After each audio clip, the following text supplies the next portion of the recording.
It's the radio guy, Mike Prince. Welcome to another episode of the Mike Prince Show. We come to you each and every day. Of course, our social media handles, so Instagram, Facebook, and Twitter, are all at the Mike Prince Show. The YouTube channel is the Open Mic Broadcast Network. And don't forget our on-demand message line, 24 hours a day, 720-721-1558. Today, we are excited to bring back to the show. He is a long time, I'm going to say, friend, little brother to the network. I don't realize the older I get, each day I wake up, the longer it's been that I've been knowing this young man. And I still call him young because I think I got him by at least a couple of years. But I want to present to some and introduce to others the athletic director for Lincoln Memorial University. And that's none other than Jasher Cox. How you doing today, my man? I'm doing good, Mike, and thank you. It's always good and a pleasure to talk with you. Well, man, it's a pleasure to talk to you. But before we get it down the road a little bit further, let's get it out of the way right now. Go Pittsburgh Steelers. Yeah, no question about that. But come on, Mike. Pittsburgh, man, we got to get out of our own way, man. You know, I trust this organization and the decisions that they've made historically. Even if they aren't popular, sometimes it turns out to be beneficial. So I'm keeping my fingers crossed that, it'll again happen again this season. But most importantly, got to keep the big fella healthy. If you keep seven healthy, you always got a pretty decent chance. That's right. So is that really getting in our way, man, or is that just the luck of the draw? I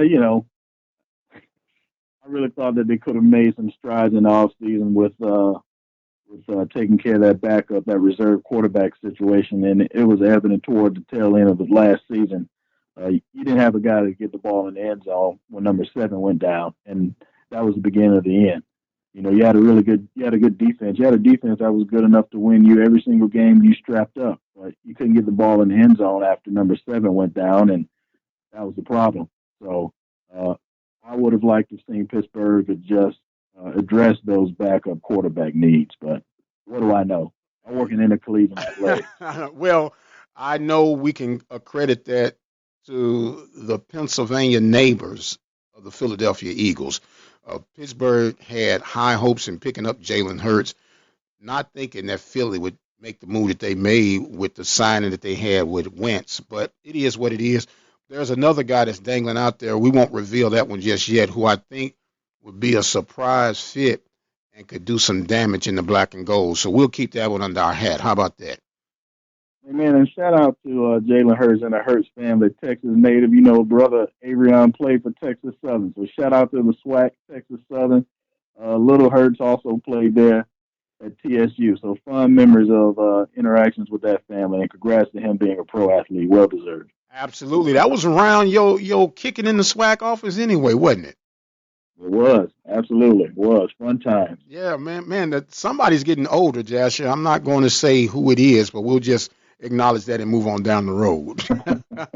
And speaking of moving on down the road, bring us up to speed, man. How are things going for you now at Lincoln Memorial University? Last time we spoke, you had just accepted the position of athletic director, and there are some things that I want to discuss a little bit further. But just bring us up to speed on how things are going.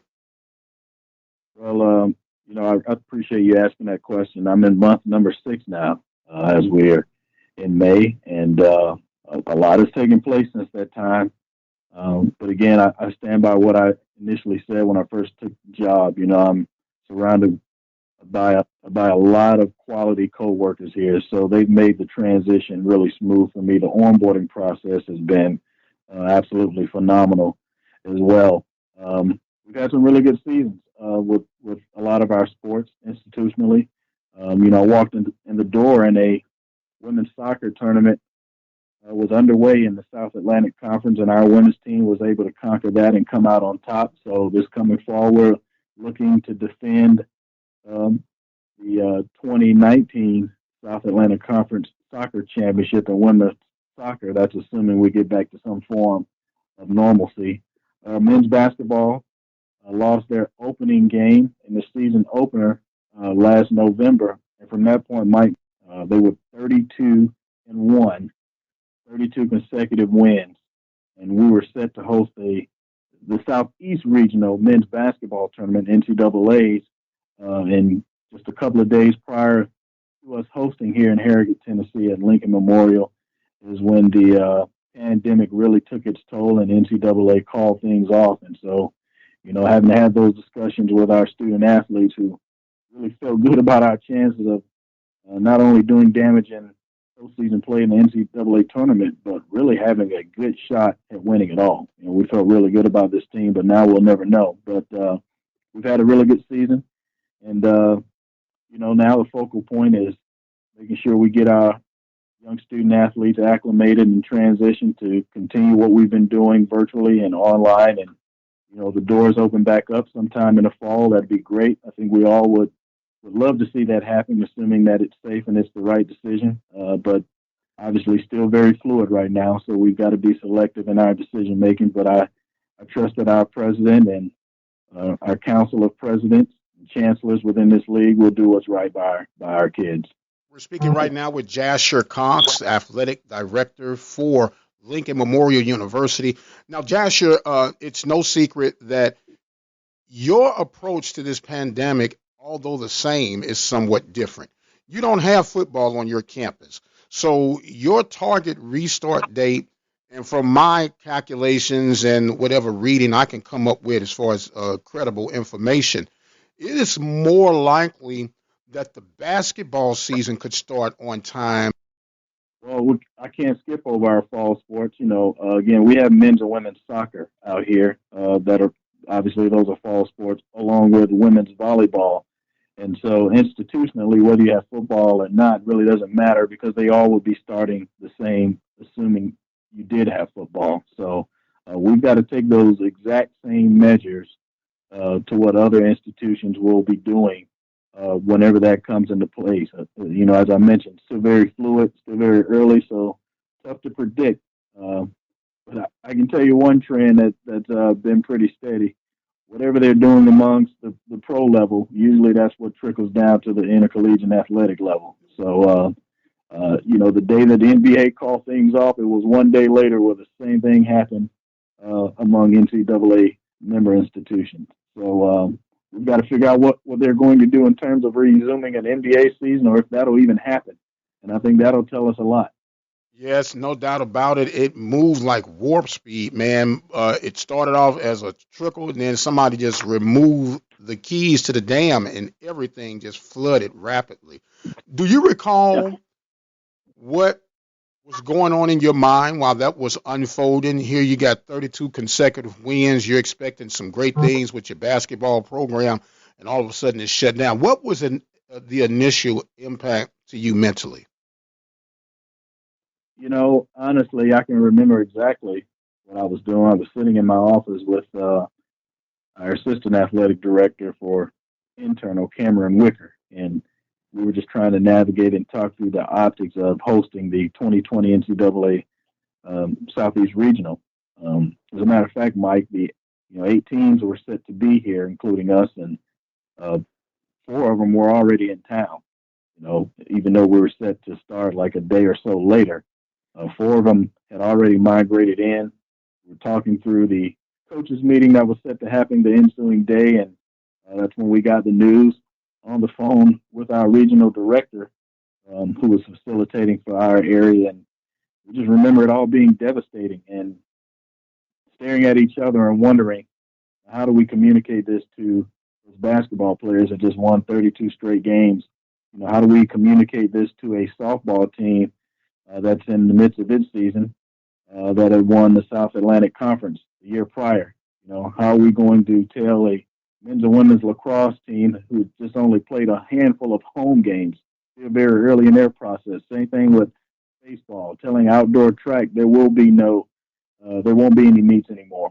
So we were all trying to figure that out, and at that moment, it was just, you can't even really describe it. I said all that to say this, it was the right thing to do, and we're thankful that we've got leaders in place that decided to pull the plug because I can't imagine how much worse things could have potentially been had we ignored those signs and decided to continue to compete. No doubt about it. And there's been a mad scramble to come up with vaccination shots and alternate plans. And as you mentioned, determined on how the professional ranks handle this thing is going to dictate how it trickles down.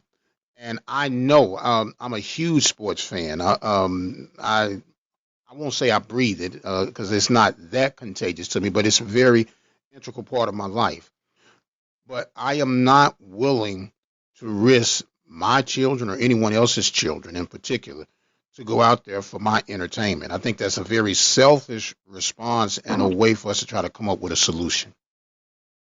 I definitely agree, and we've got to listen to these state mandates that are being laid down, and um, not just the governors, but our mayors as well. Who the mayors, as you know, Mike, those are the ones that are really in the trenches for these cities, especially smaller towns. I just migrated from an area where less than 1% of that area has been tested, so we don't really know what's out there. So we have to be really careful about how we move about this situation and make sure we're thinking it through. That's for sure. We're speaking right now with Athletic Director Jasher Cox of Lincoln Memorial University. Jasher, I'm so appreciative of you making yourself available. I know that even in what is quote unquote the downtime, is still a lot of uptime of getting things reconstructed, replan, a plan for this plan and that plan and whatsoever is coming down the road. Let me ask you this. Are there any scenarios to where you're projecting that your student athletes, for safety's purpose, would have to play with masks on? And if so, had you even considered trying to count up what the cost of that would be? No, we haven't, and I'm not even sure how we would institute such. The one thing about me and my leadership, I rely on those that are in those roles. So um, we will rely heavy on our sports medicine program. We've got an individual by the name of Donnie Grigsby who is very solid and forward thinking in everything that he does from a strategic standpoint. And first and foremost, we also have people from the NCAA level that will help govern us at our conference level. So again, I always talk about our council of presidents in our league, our council of presidents and chancellors. We got smart enough people here to help us get through that process, and being in constant contact with each other will also help. Very well stated, sir. And I know 6 months ago you didn't expect to sign up for this part. That was nowhere listed in your job description, was it? So you know what? It's no, it wasn't. And but that's also the luxury of this gig as well. You have some really good highs and you have some really low lows. But there's a happy medium, and that's the portion that I enjoy the most, and that's being able to have that FaceTime and interaction with our student athletes. Our thing is, we owe them a reward, and that main reward is not a championship; it's a degree after that 4 or 5 year mark. We can't expose them for their God-given talents for 4 to 5 years, and they leave us with nothing. So the biggest thing is to see them graduate and walk across the stage, and so that's the biggest prize, and I probably enjoy that a little more than they do sometimes. Yes, sir. I do understand that because when the dust does settle, it is about, did you get that sheepskin with your name spelled correctly on that diploma or degree, we should say. Now, I have to ask you this. It's a small campus, and refresh my memory of exactly how many students you have on your that make up your entire campus. It is a small campus, Mike, and most of the enrollment will come from our professional and graduate students. So we have about 2,800 postgraduate and about 1,900 in undergraduates. Okay, and prior to the COVID-19, how much of that was online or distance learning? That's a good question, and I would have to defer that to our admissions people. I don't want to throw out numbers, man, and they be false. I've seen that situation before, and that makes a lot of people in the admissions office upset when folks in athletics start talking about admissions numbers. That is not my area, and I will defer on that one. I apologize. Oh, no need to apologize because the reason I was asking, the pandemic is creating what I'm looking at as new opportunities. that could be a growth in the student body count, and it won't be the on-campus effect, but the online effect. And I've always saw this as the wave of the future. You can save on your brick and mortar costs. You can still get certain fees to come out of the student body association to that university. But do you see that as something that could possibly be spearheaded and a way of helping giving an inside track to even recruiting? That's interesting. I think you make a very good point. At some point, there may be an opportunity, especially for the working individual, the non-traditional student that can't get here from that window of, I don't know, say 8 to 3 or 5 p.m. There may be something available for that individual now that we've experienced it after hours, to where now you can accommodate more virtually. So that's a very good question, and I trust our university will make the best decision for us to see how we can expand what we have here in terms of enrollment.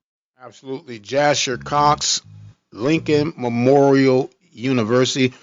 Big Lincoln with an axe in his hand. That's all right, man. I like that. I like that. Jasher, I truly appreciate you, my guy, and I want to give you an opportunity to have some closing thoughts and comments as we get ready to wrap this segment up, sir. No, I appreciate it all the time. Anytime I can have the opportunity to talk with Mike Prince, I'll always accept that bid. I just want to encourage people to stay safe. I'm a man of faith, man, and whatever your religion is, believe in that. And let's take care of each other, and follow the rules and the guidelines that's handed down by your state and your local government. And hopefully, we can all get back to normalcy at some point and celebrate each other around this wonderful gift of athletics, because that's what we all enjoy the most. Absolutely. He is Jasher Cox, Athletic Director of Lincoln Memorial University. I am the radio guy, Dr. Mike Prince. I want to thank you guys so much for joining us on today. Remember, our social media connections for Instagram, Facebook, and Twitter are all at The Mike Prince Show. The YouTube channel is Open Mic Broadcast Network. I've got the exit stage left for right now, but until the next time, you guys be blessed, and we'll see you on the other side.